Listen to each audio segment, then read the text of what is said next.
Hi everyone, my name is Lucia Wang, and today we are going to talk about the 4 stages in a relationship. Now, many of us are aware of these stages. We've, especially if we've been dating or we've gotten married, we do understand these 4 stages. We've have experienced these 4 stages. My opinion is that we need to revisit this again and keep this in mind, especially for those of you who are single currently. And by the way, if you are single, please, I would recommend you get this book I wrote. It's called Kissing Frogs No More, The Secret of Finding Prince Charming. And as I said in my previous video, it's not gender specific. So if you're a guy or a man, it also applies to you as well if you're looking for your princess. Okay?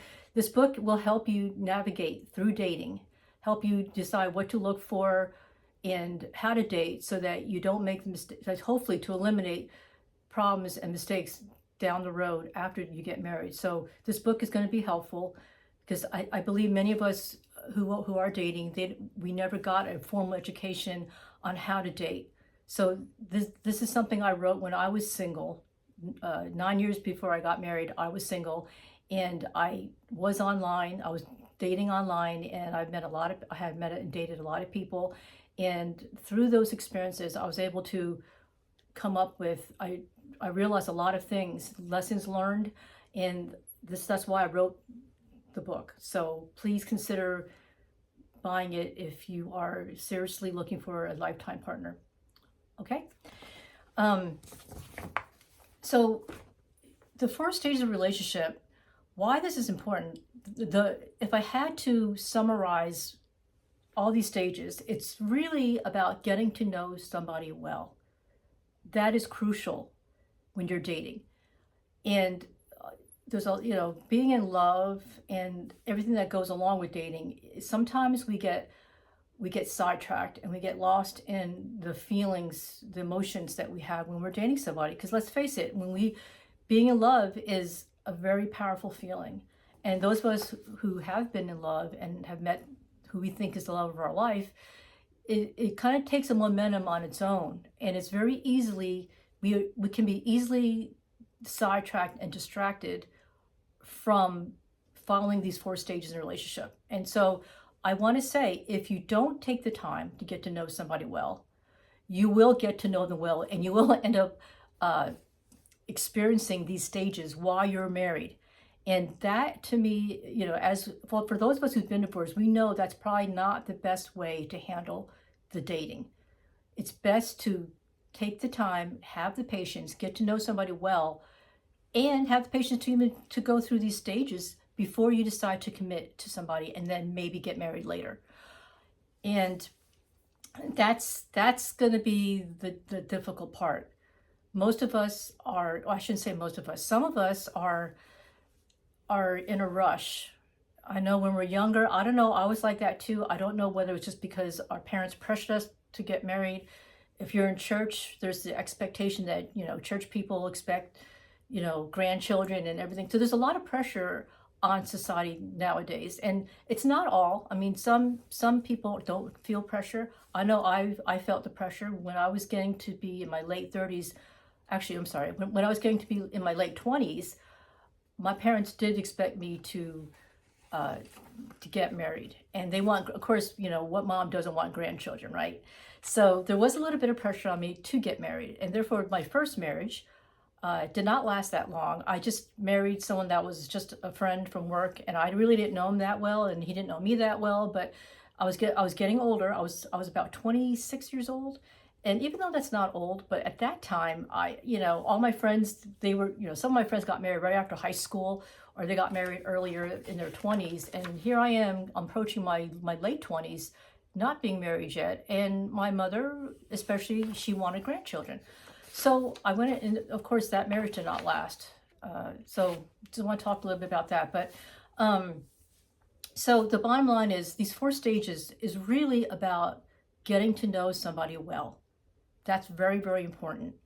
So how we're going to talk about this is I've come up with 4 R's to these stages. There's 4 stages, and each stage it begins with an R. And the first stage is for romance. R for romance. This stage is typically about 1 to 3 months. It could last longer. And that's what I want to say also is that within these stages, keep in mind, there's the time frame is not set in stone because it's going to depend on each relationship and the nature of the relationship. If it's a long distance relationship, obviously it could take longer. So the romance phase, if you don't see each other that often, the romance stage could take maybe twice as long. And then for those of us who are not in long distance relationships, it still varies because what if we don't see each other that often? You know, a couple that sees each other 3 times a week may probably get to this 1 to 3 month stage, right? If you're only seeing somebody once a week, it's going to take a little longer. So it all depends, and it depends on how open we are, how vulnerable two people are willing to be. So that's what I want you to keep that in mind, that it's going to vary, but this is just a generalization of the months. So in a romance stage, it's about 1 to 3 months. We call that romantic love. And this is the stage that you've heard people say, we have our rose-colored glasses on, right? We meet someone, we think we're in love, and we're just so happy, and we're on cloud nine, and we got our rose glasses. And by rose-colored glasses, that just means your vision's a little clouded because you actually feel you're in this love mode stage, cloud nine, as they call it, right? And so objectivity is sort of lost at this point because and it's the novelty of the relationship too. It's a new relationship, so it's very exciting. And being loved is one of the best feelings in the world. For all of you who've been in love, you know what I'm talking about. It is such a wonderful feeling.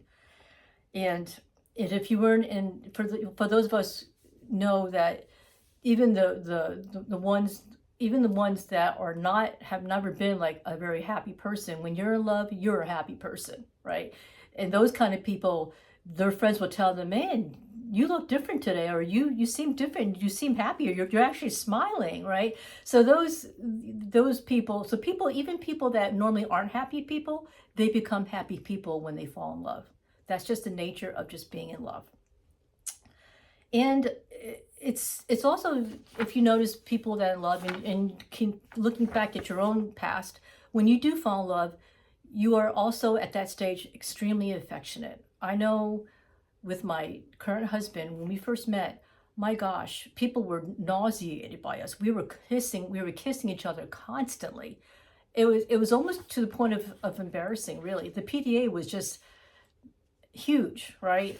Everywhere we went, he would take me, drop me off at work sometimes, and my coworkers would see us kissing in his truck, right? Or we were just kissing all the time. Before a meal, after a meal, during the meal, we had our waiter and waitresses take pictures of us, and we got millions of pictures. It's funny because after being married 8 years, it's not like that anymore. But early on in our relationship, oh gosh, I remember I still have pictures of us. Every day we were kissing, right? And people around us were just, I believe they were nauseated. But I think most people never mention anything because I think they understand that when two people are in love, they're in that puppy love stage where they're just happy. So that's one thing about the romance stage. And I do want to say that it is something that we do need to be careful of when we're in this stage. It does blind us sometimes to our partner because at this stage, it's probably the best stage in a relationship, honestly. If I had to be honest, it's probably and that's why a lot of people just love you've heard people say people love being in love. Well, this is why. It's because in the romance stage, it's just a feeling like a runner's high. I'm not a runner, but I've heard the runner's high. It's just that feeling of euphoria. You're just in total bliss, right? So this is something we just need to keep in mind, and that we know also is very important that we need to not rush into sex too soon. And that's why that the book Kissing Frogs No More, it's going to talk about that. It's going to talk about the importance of physical contact until you get to know somebody very well. So with that said, the second stage for R is reality. Reality is 4 to 6 months. And this is the stage, where we see the reality. The rose-colored glasses are off. We see people's true colors. And this is the stage that's probably the most shocking part of the stage. Now, if we haven't had the patience to get to this stage, we will see it. And those of us who've been divorced, we can testify to this. When we get married, this is the stage where the crap kind of hits the fan. Okay, because when you're dating, you don't think that person can, they and you think you can do no wrong. That person thinks you're the best thing since sliced bread. You think they're the best thing in the world as well. And so the reality is not there. However, in this stage, the reality stage, the glasses are off. You see someone's true colors and you see their flaws, everything. And all of a sudden that the dream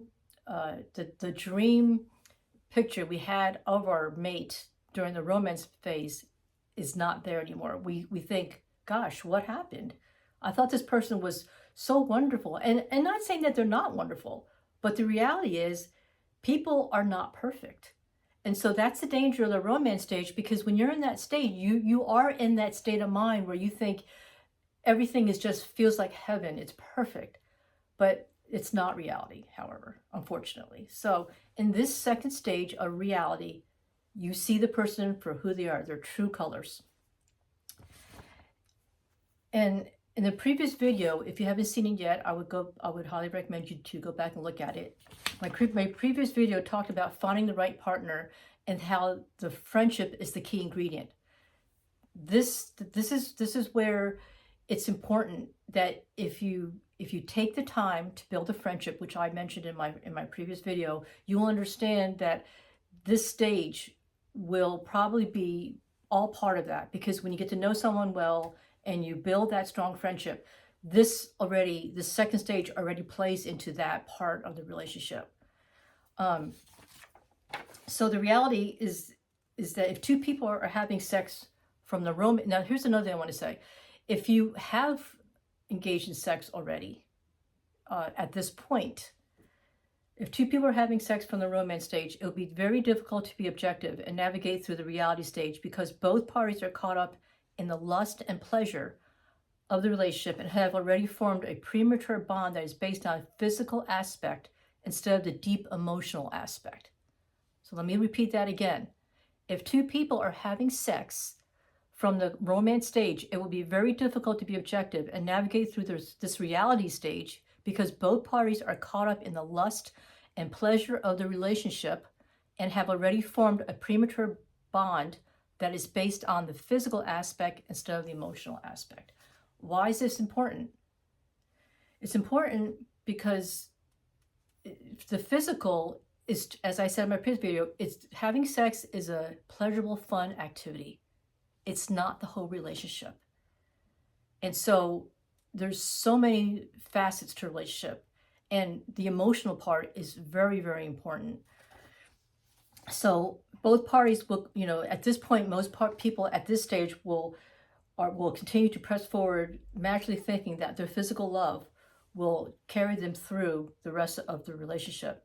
And that is really a false sense of security, because, and it's all because of the emotional high that the two people feel in that romance stage that they've never gotten off of. And that's why the emotions are so powerful at that stage that it's very easy to overlook this stage. And they're at the stage where the other person can do no wrong in their eyes at all. And that's very dangerous, because we're actually putting somebody on this pedestal of perfection, of the dream that we have formulated in our minds. And that's not reality, unfortunately. So I just want to say, at this stage, I would say you probably need to give yourself, you probably need to give yourself probably about 5 to 10 arguments. And there's no hard, fast rule on that either. It's just basically, this is a stage where when the differences pop up, you need to, usually what follows after that is conflict, right? You guys disagree. Some people disagree on everything.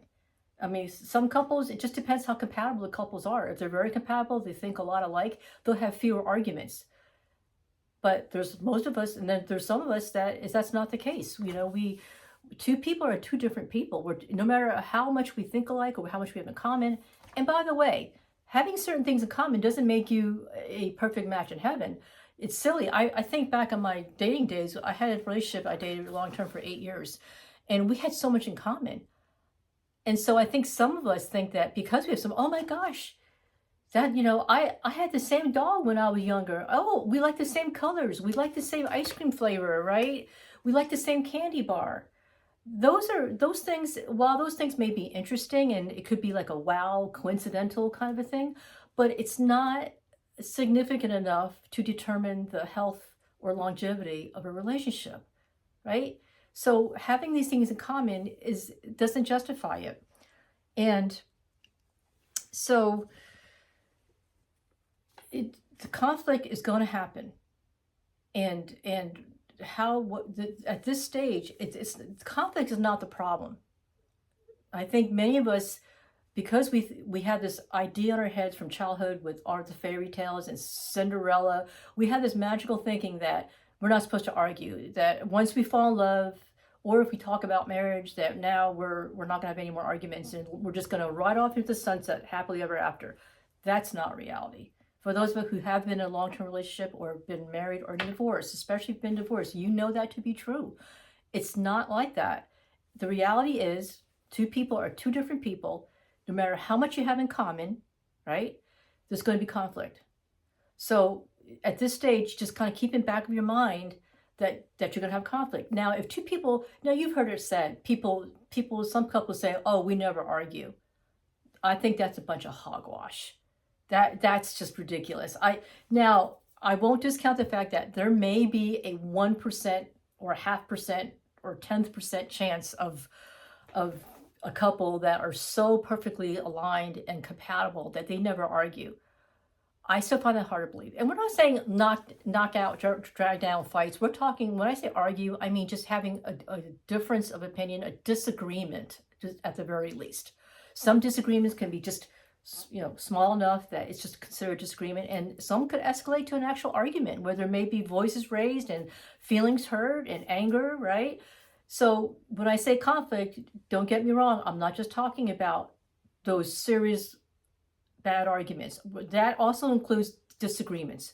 So if two people tell you they never argue, I don't believe that. I think for the most part, the majority of people, because two people are different. Now,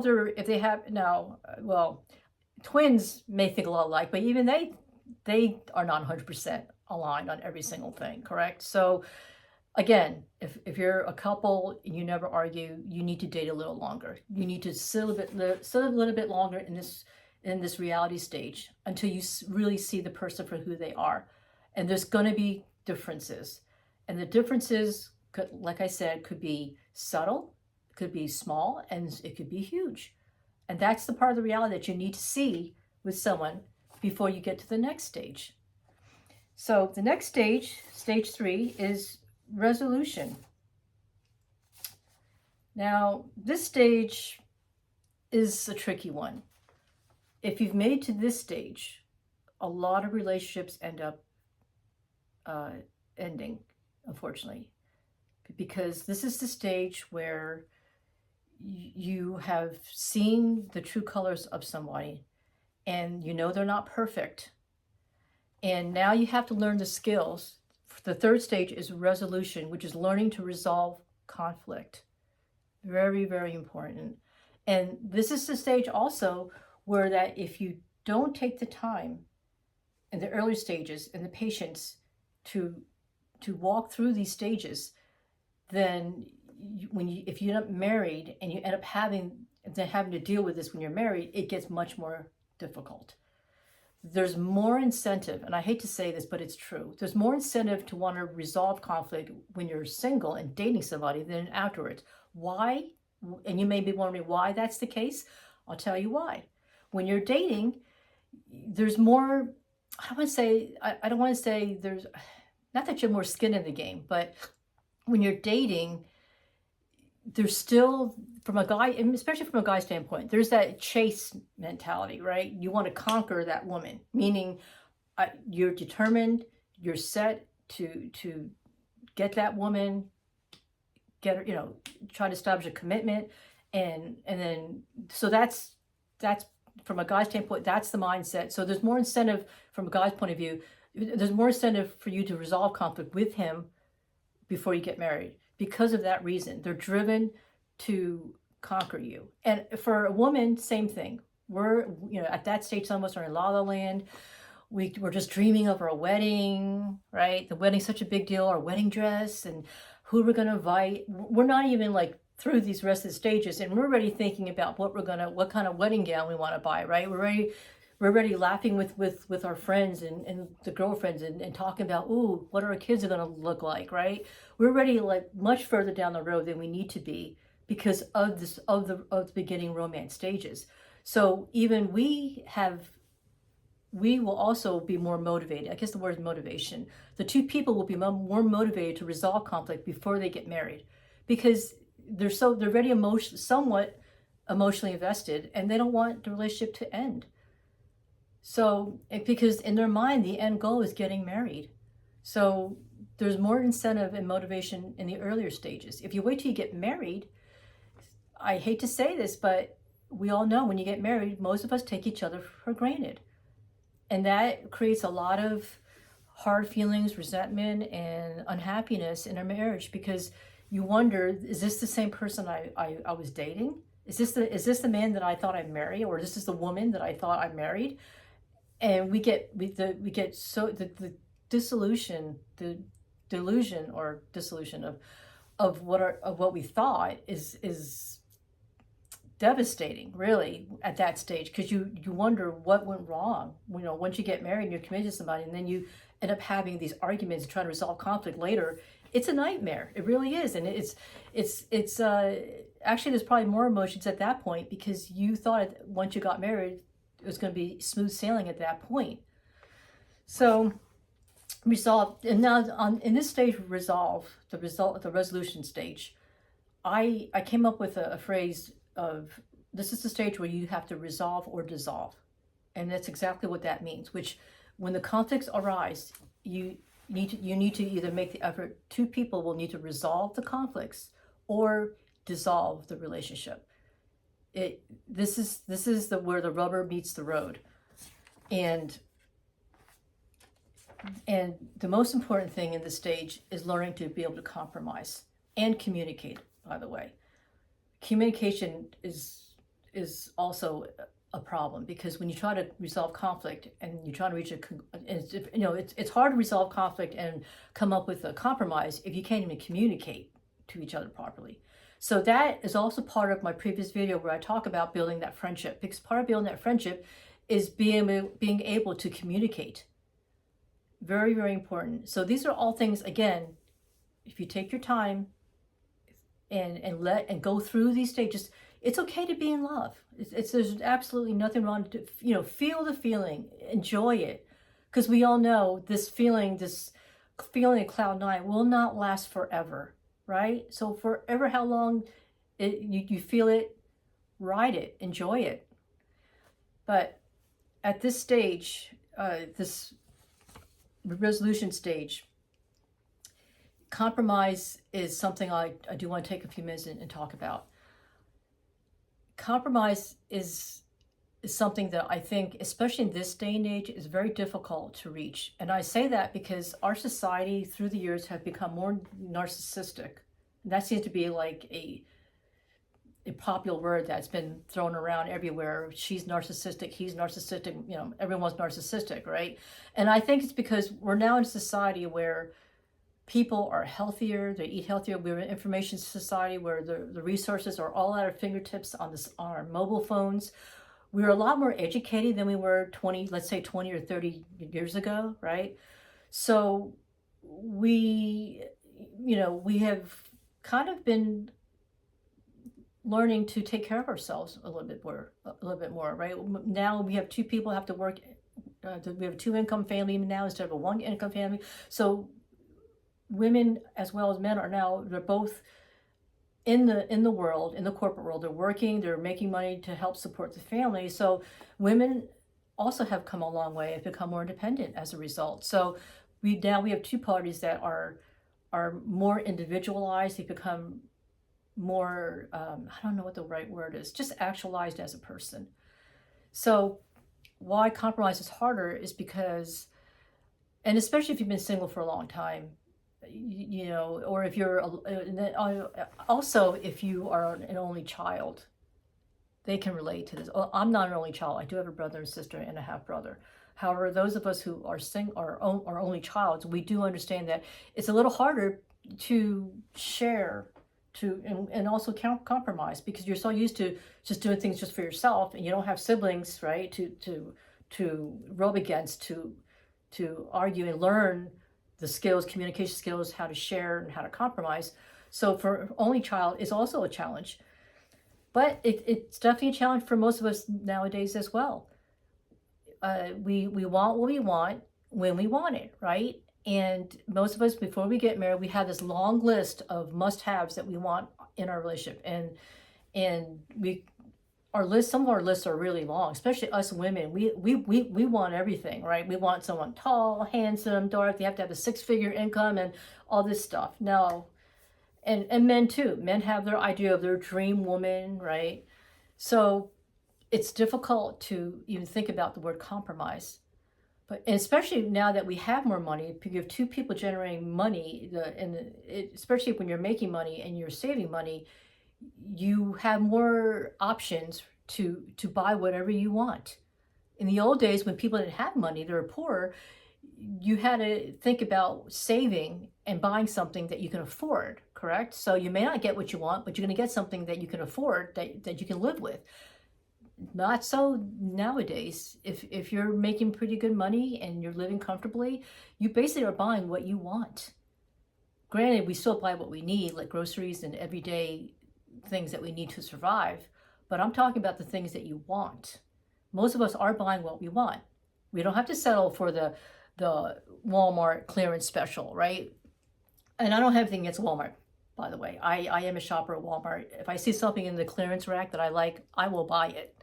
I love shopping anyway. So, and to me, I don't care about the name brand of things. So, I mean, I'm not opposed to buying name brand. I do have name brand on clothes, but I'm just saying I love a bargain. And for us women, if you can relate, I know you can relate to me.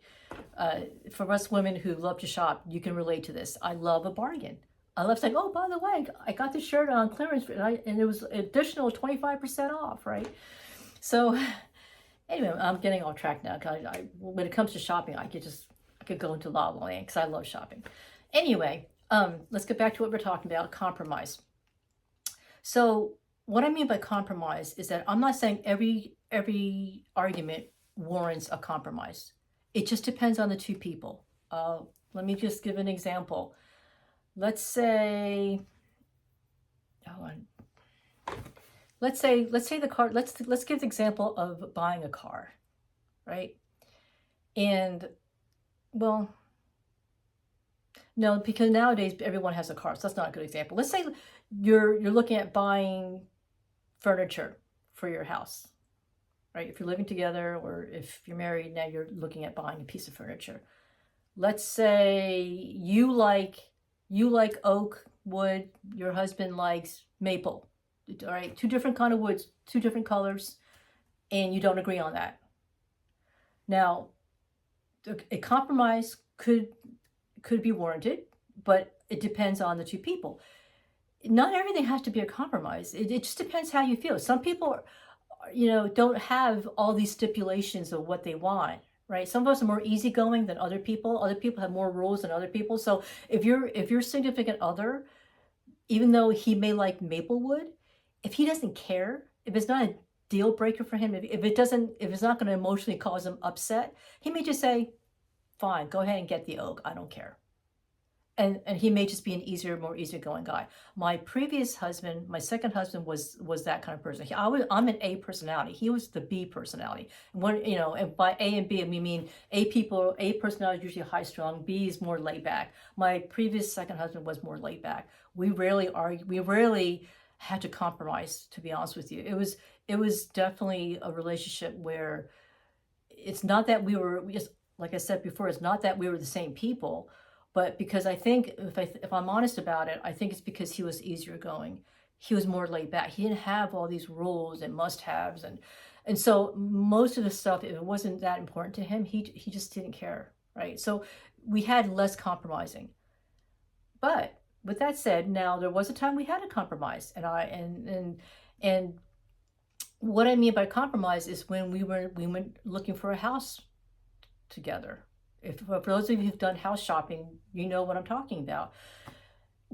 His idea, how we navigated through that, and we did compromise, is for what we decided before we went to see the realtor.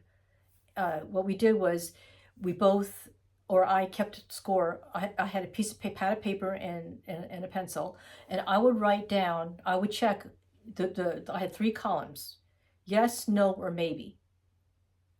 And how this worked was when the realtor took us to every location to look at a house, we would walk through the house with the realtor, look at it, and then after we got back in the car, I would say to my then husband, "Did you like this house? Is it a yes, no, or maybe?" And then whatever his answer was, I would just check it off on in the right column. And then I would ask myself, is this house acceptable? Do I like it? Yes, no, or maybe? And then I would check off yes or no. And then we would just briefly discuss what we did or did not like about the house, the pros and cons of what we did or did not like about the house. And so we did this for every house. I thought, it's been a while. It's been over 10, 20 years. I don't remember how many houses we went to see. I want to say at least 3 or 4 homes before we made a decision. And so how we arrived at the decision what house to buy is when we both liked the house. We both checked off on yes. And that is a compromise. Well, that's kind of like a compromise, because the house that he liked, maybe I didn't like. The house I liked, maybe he didn't like. So when we finally came to a house we both liked, it's a very good compromise. And may not, and that, I think that is very important. This is what I mean by compromise. You're not going to get it all your way all the time. And it depends who you are as well. If you're the easygoing person, your husband is very headstrong and an A-type personality, he won't be as easygoing as you are. So you may find yourself saying, okay, well, I don't care, just whatever, just do it, just go ahead, buy it, right? Now, and that's fine, as long as you're being true to yourself and it really doesn't bother you and you really don't care one way or another. But I want to say this, I want to caution everyone at this point, you have to be yourself.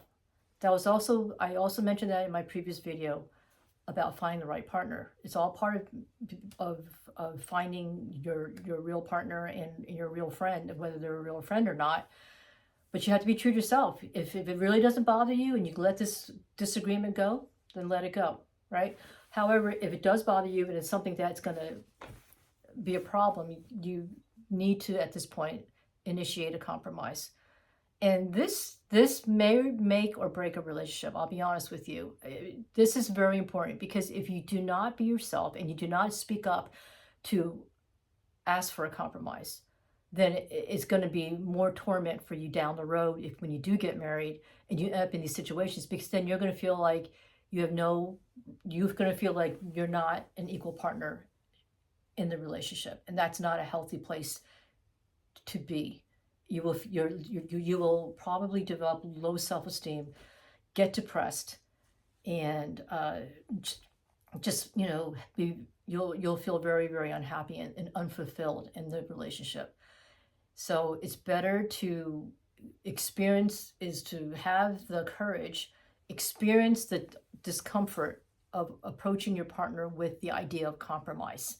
You have to do it for yourself. It's all part of growing.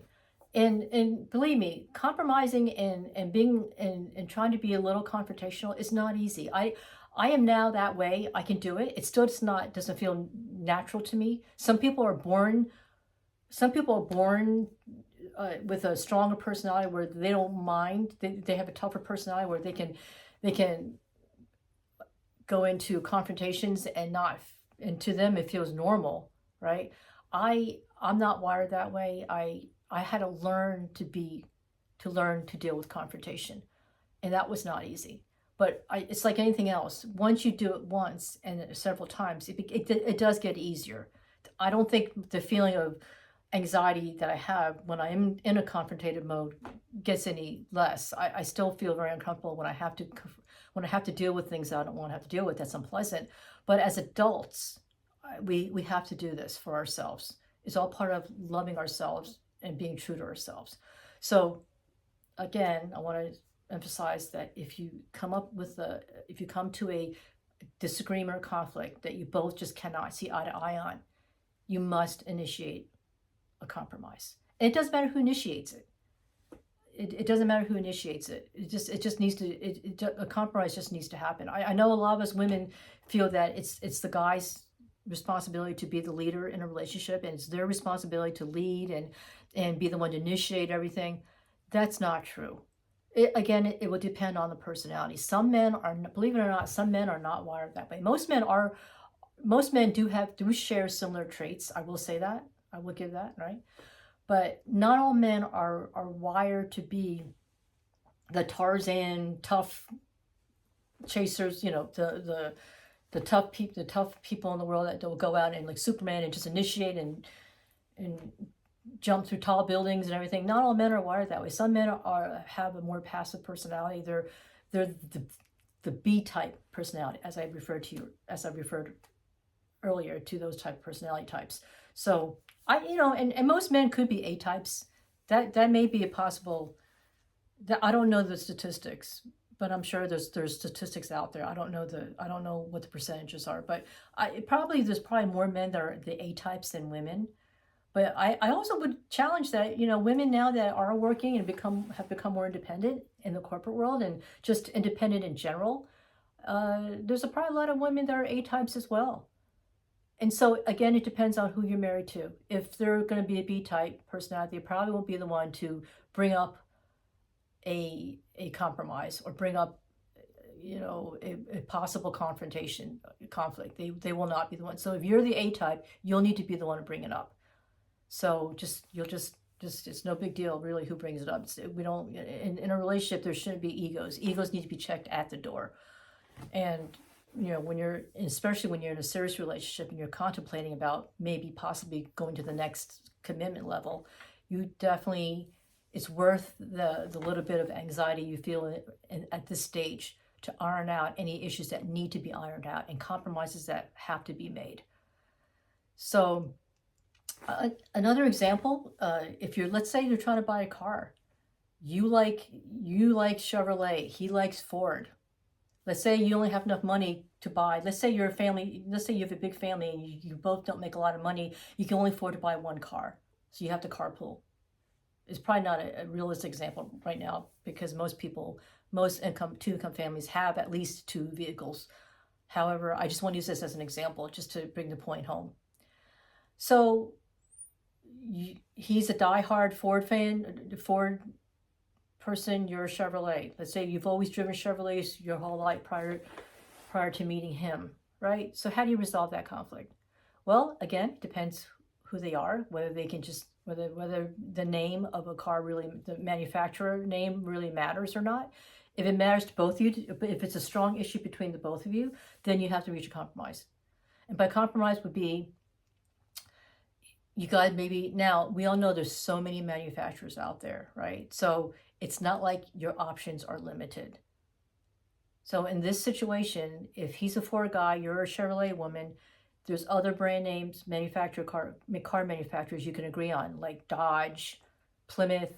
Well, I don't think Plymouth's even a car manufacturer anymore, but there's Dodge, there's Toyota, right? There's all these different, you can tell I'm reaching for car names because I'm that's a guy thing. I do like cars, but I'm not into cars, so I can't just rattle off all these car manufacturers that quickly.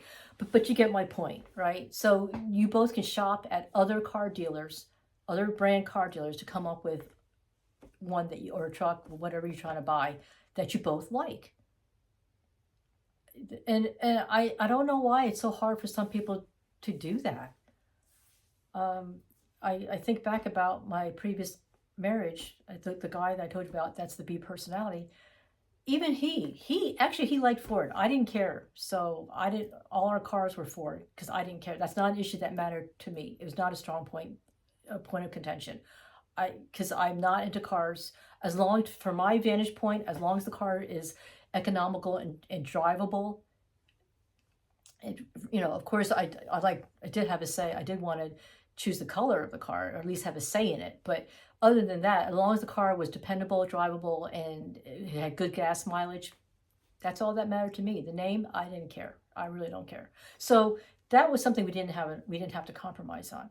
But for those of you who have issues like that, where you both feel strongly about, you have to compromise. Have to. So a compromise would be, you know, if that was a problem for me, we probably would have ended up buying another brand car. Or knowing him, my ex-husband, he was so easygoing, you know, he may have just went with whatever I liked. If we looked at other cars, I may have saw something else that I liked. He would have said, okay, that's fine. But he did, you know, I did rely on him for cars because he has a lot of knowledge about how to fix the car, the repairs, maintenance, and all that. So I defer to him on the car choices. So I really didn't even get involved in that at all. So I hope that gives you a kind of a clear idea of what I mean by compromise. But it's not an easy step. It's also going to be a challenge for those of you who are not comfortable with confrontation. You have to get comfortable. Us women especially have to get comfortable. We have to speak up, because the fact is, it's unfair for our partners to read our minds. This happens a lot. You hear that a lot between people that are arguing. Oh, well, you know, I can't read your mind. I didn't know that you were thinking. Or worse off, you assume what the other person is thinking. That's just as bad. You know, that's why it is important to speak up. You have to be true to yourself. You have to, as I say, speak your truth. Be who you are, and unapologetically be who you are. It's very, very important.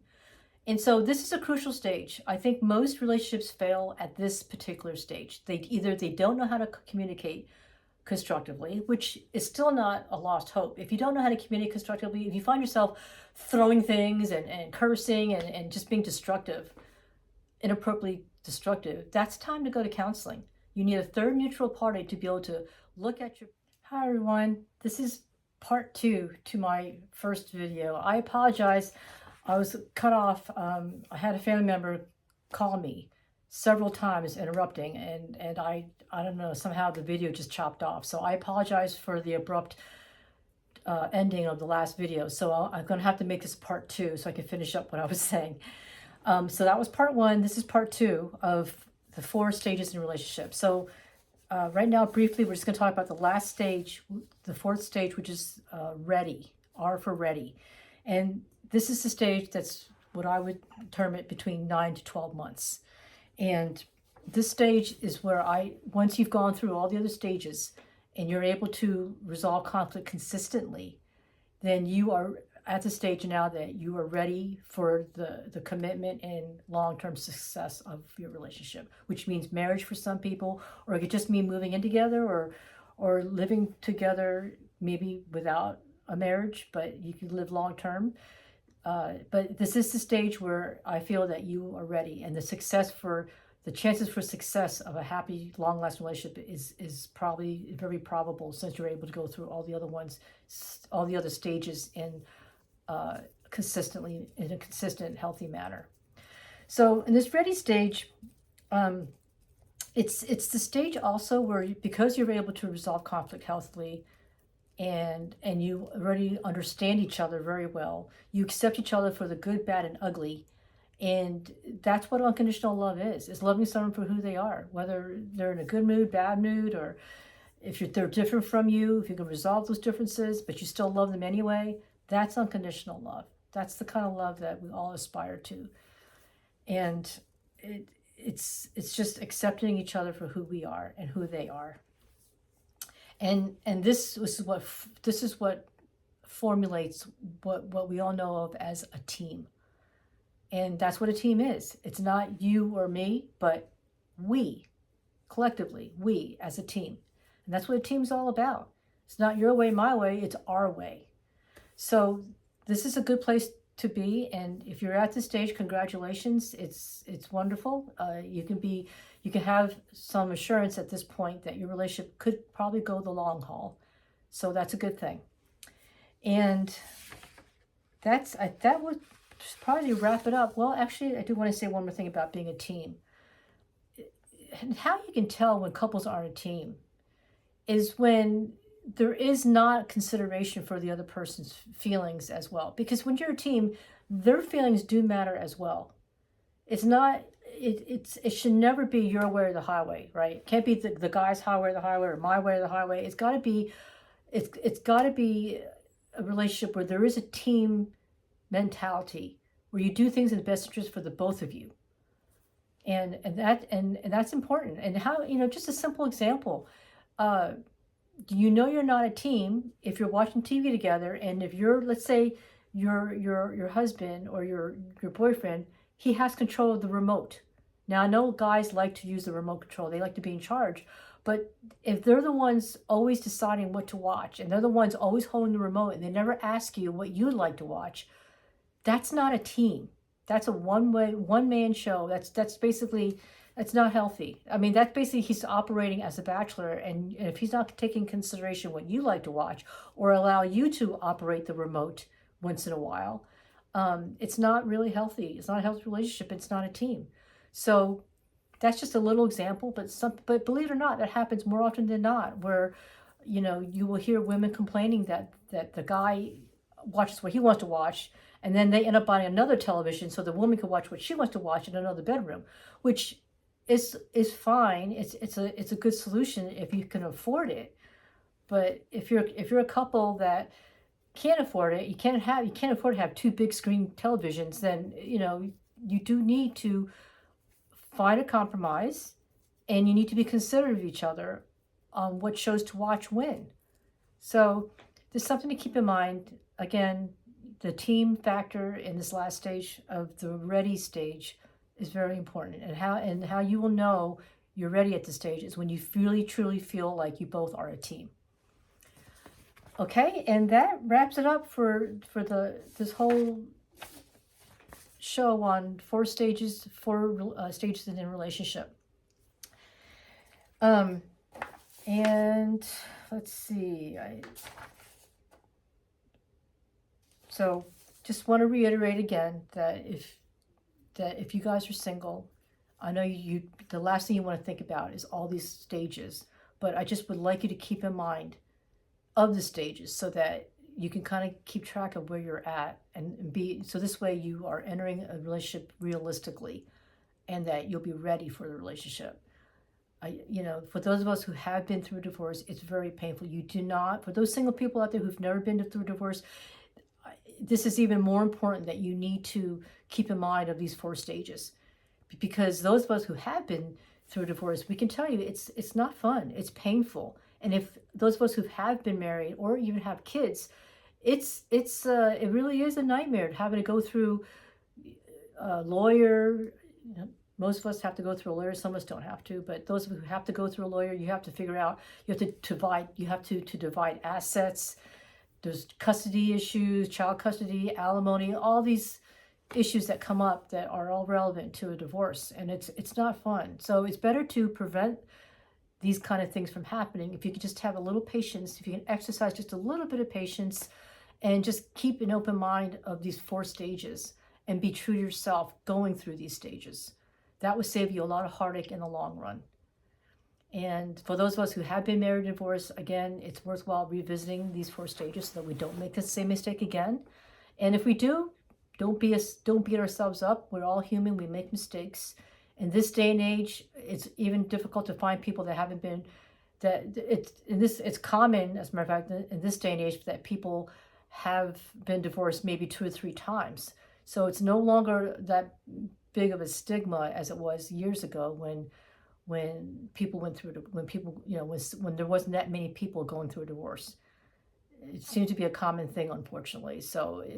But again, it's not something you want to just go through if you don't have to. So I don't want to have to belabor this point, but just please keep in mind these 4 stages. And that's it. If you enjoyed this video, if you resonate with this video, please click like and share. If you have any comments that you would like to, or questions about this, please feel free to put your comments in the comment section below, and hit the subscribe button if you want to know when my next video is coming up. And until then, thank you for watching, and I'll see you the next time. Okay, bye.